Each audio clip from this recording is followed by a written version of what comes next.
नियमांचे पालन करू हा पाठ पाहणार आहोत. तर आता हा नियम किंवा हे जे काही नियम असतात हे नियम आपल्याला सगळीकडे पाळायचे असतात. म्हणजे आपण घरात राहत असताना सुद्धा आपल्याला काही नियम पाळायचे असतात, शाळेत असताना सुद्धा काही नियम पाळायचे असतात आणि त्याचबरोबर समाजामध्ये राहत असताना सुद्धा काही नियम आपल्याला पाळायचे असतात. मग आता शाळेत काय काय नियम पाळायचे असतात तो कोण सांगेल? शाळेमध्ये शिस्त ठेवायची असते. बरं, आणखी कोणाला काय सांगता येईल? स्वच्छता करायची असते. बरं, शांतता राखणे. बरोबर, चांगला नियम आहे. फैजल बोल. चांगलेपणे वागणे हा नियम आहे. बरं, गोंधळ न करणे हा एक नियम आहे. तुषार बसर. हाताची भिड घालणे हा नियम आहे. बरोबर. तर हे बरोबर आहे. हे आपल्याला वेगवेगळ्या प्रकारचे काही नियम आहेत. हे वर्गामध्ये जे काही पाळायचे नियम आहेत पुन्हा हे आपण पाळायचे असतात. मग यातला आपला पहिला नियम आहे, वर्गात येत असताना हाताची घडी घालून येणे. परिपाठ सुरू होत असताना ओळीमध्ये आपण थांबणे. परिपाठावरून वर्गात येत असताना हाताची घडी घालणे. ज्यावेळेस आपली जेवणाची सुट्टी होते त्यावेळेस शांतपणे वर्गाच्या बाहेर जाणे. घरी जात असताना सुद्धा शांतपणे आपण घरी जाणे. पुन्हा शाळेत आल्यानंतर अभ्यास करणे. सरांनी जो काही अभ्यास सांगितला तो वेळच्या वेळी पूर्ण करणे. हे छोटे छोटे नियम आहेत आणि ते नियम आपल्याला पाळायचे असतात. बरं, आणखी आता काही नियम घरामधले काही नियम असतात. घरामध्ये नियम असतात का? घरामध्ये नियम काय करायची गरज आहे? घर तर आपलं आहे. घरात नियम करायची काय गरज आहे? कारण घर हे आपलं आहे आणि घरातले जर आपण नियम पाळले तर घर हे व्यवस्थित राहील. म्हणजेच व्यवस्थित म्हणजे कसं राहील? स्वच्छता राहणे, रोगराई होणार नाही. पण आता नियम काय असतात? घरातले छोटे छोटे नियम आहेत. घरामध्ये राहत असताना आपण गोंधळ केला नाही पाहिजे हा पहिला नियम आहे. गोंधळ का केला नाही पाहिजे? तर आपल्या घराच्या आजूबाजूला असणारी जी काही माणसं आहेत त्यांना त्याचा त्रास होऊ नये. आता काही घरांमध्ये काय असतं माहिती आहे ना, मोठ्या मोठ्याने गाणे ऐकायची सवय असते. मग हे गाणे ऐकायचं कोणाला? आपल्याला, आपल्या घरातल्या माणसांना. पण आपण काय करतो? गाणे इतके मोठ्याने लावतो की घरातल्या आजूबाजूला असणाऱ्या माणसांना सुद्धा त्या गोष्टीचा त्रास होतो है ना. मग त्यामुळे एक नियम काय येतो?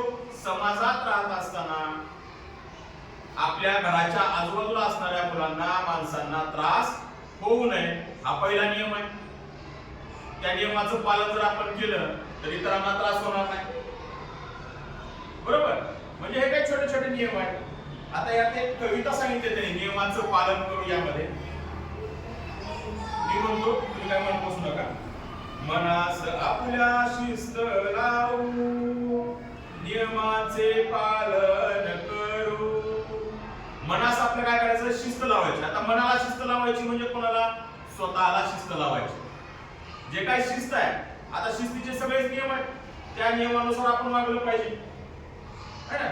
म्हणजे काय होईल? नियमांचं जर आपण पालन केलं तर मनाला शिस्त लागेल, आपल्या स्वतःला शिस्त लागेल. समाजामध्ये राहत असताना आपलं नाव होईल, आपल्या घरच्यांचं नाव होईल. मग हे होत असताना है ना, म्हणजे सगळे समाजातले लोक काय करतील? आपलं सुद्धा नाव घेतील. वा, आमच्याचा मुलगा खूप चांगला राहतो, शिस्तीत राहतो, सकाळी सकाळी शाळेत जात असताना व्यवस्थित भाग पाडलेला असतो है ना, अभ्यास करून तो रोजच्या रोज शाळेत जातो आणि संध्याकाळी येत असताना सुद्धा जसा तो सकाळी गेलाय तसा तो संध्याकाळी सुद्धा परत आलेला आहे असं सांगतात. बघा आता शाळेचा पहिला नियम, शाळेची वेळ पाळायला हवी. बरोबर आहे. शाळेची वेळ पाळायला हवी का नाही? का आपण कधी यायचं? आपण कधी यायचं का? मंदिरात आपण कधीही जाऊ शकतो. बरोबर आहे. मंदिर माहिती आहे तुम्ही? देवाचं मंदिर आहे. त्या देवाच्या मंदिरामध्ये काही नियम नाही की सकाळी 7 तास देवाच्या मंदिरात गेलं पाहिजे असं काय आहे का? नाही. सकाळपासून संध्याकाळपर्यंत रात्री बेरात्री कधी आपण मंदिरामध्ये जाऊ शकतो, देवाला आपले गाणे सांगू शकतो. मस्जिद मध्ये पण तसं असतं का? है ना, मस्जिद मध्ये पण आपण कधी जाऊ शकतो, पण त्याच्या काही वेळा ठरलेल्या आहेत आजानच्या वगैरे, है ना. 5 वक्ती नमाज काही असतात ते बरोबर त्याच वेळेला जातात, त्याच वेळेला ते पाया पडतात, है ना. किंवा काही जण असं आधीमध्ये जाऊन सुद्धा जाऊ शकतात, बरोबर आहे. मग हे नमाजचं झालं, मंदिराचं झालं. पण शाळेत येत असताना आपल्याला काय करायचंय? नियमानुसार वेळच्या वेळी आपल्याला शाळेत यायचं. मग आता वेळच्या वेळी शाळेत यायचं म्हणजे काय? सकाळी 7:30 वाजता शाळा सांगितली, किती वाजता यायचं आपण? 7:30 ला यायला पाहिजे ना. आता काही मुलं आपल्याला काय करतात? 8:30, 9:30. काही जण तर काय करतो?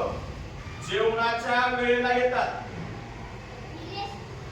जेवणाच्या वेळेला येतात. पुढचा परिणाम, जेवणाच्या वेळेला येतात आणि इथं येतात आणि डायरेक्ट पंक्तीमध्ये बसायचं, जेवण करायचं आणि शाळेची वेळ झाली की निघून जायचं. सुटली शाळा की निघून जायचं. बघा शाळेतला दुसरा नियम, स्वच्छतेवर भर देऊ, पाण्याचा वापर जपून करू. स्वच्छतेवर भर. वर्गात काय झालं पाहिजे? आपली स्वच्छता असली पाहिजे. वर्गात आपली स्वच्छता असली पाहिजे, आपला वर्ग स्वच्छ असला पाहिजे. मग आता हा नुसता वर्ग स्वच्छ ठेवायचा आहे, मग गायगडून आपण कागद वगैरे उचलतो. त्याचबरोबर जसा वर्ग स्वच्छ ठेवलाय तसं घर पण स्वच्छ ठेवलं पाहिजे. घरात सुद्धा स्वच्छता करून चालते का आपल्याला? कागद घेतले, कागद फाडले, फाडून टाकले, टाकून दिले, चालतील का? म्हणजे घरात सुद्धा आपल्याला काय केली पाहिजे? स्वच्छता ठेवली पाहिजे. जशी आपण शाळेत ठेवतोय तशीच घरात सुद्धा ठेवली पाहिजे. त्याचबरोबर लहानांना मदत करू. लहानांना मदत करायची काय गरज आहे? करायची गरज असते का? लहानांना मदत करायची गरज आहे. का करायची लहानांना मदत? त्यांना आणखी माहिती नसतं कसं काय करायचं. एखादं काम जर त्यांना आपण सांगितलं, जा तू इथून हे जाऊन आण, त्यांना जमेल का? नाही, कारण त्यांना माहिती नाही.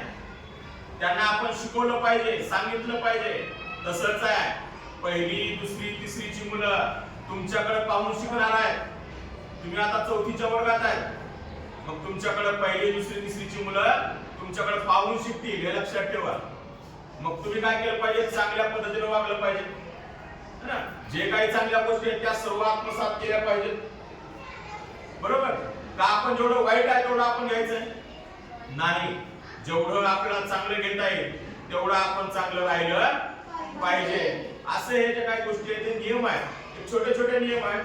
याचा नियमांचा सर्वांनी योग्य पद्धतीने आपण वापर केला पाहिजे. आणखी पुढे सांगितलंय, लहान मोठ्यांचा आदर करू. काय गरज आहे मोठ्यांचा आदर करायचो? मोठ्यांना आपण उलट बोललं तरी चालेल की नाही? चालला नाही. बरोबर. आपल्यापेक्षा मोठ्या असणाऱ्या व्यक्तींना आपण आदराने बोललं पाहिजे का? आपण आदर करतो त्यांना? आवाजाव करून बोलतो, है ना. त्यांनी जेवढं बोलतील तेवढंच आपण उत्तर देतो, है ना. आदराने बोललं पाहिजे, आवाजाव केलं पाहिजे, शांतपणे बोललं पाहिजे, उलट बोललं नाही पाहिजे. नाहीतर आता बऱ्याच पालकांचे मला फोन येतात की सर माझा मुलगा उलट बोलतोय. कोणा देतो ना? माझा मुलगा उलट बोलतोय. मग त्यावेळेस काय केलं पाहिजे? आई वडील त्यावेळेस काय करतात? रागवतात, मारतात. मार कोणाला बसला? आपल्याला बसला ना. जर आपण तेच व्यवस्थित बोललो असतो तर मार बसला असता का आपल्याला? नाही. मग आजपासून ठरवायचं, सर्व नियम आपल्याला पाळायचे आहे. शांतपणे सर्वांना आपल्याला बोलायचं आहे. मोठ्यांना आदरयुक्त आपलं बोलणं असलं पाहिजे. सर्व नियम आपण पाळले पाहिजे. लहानांना सुद्धा आपण मदत केली पाहिजे. ठीक आहे, धन्यवाद. बंद कर.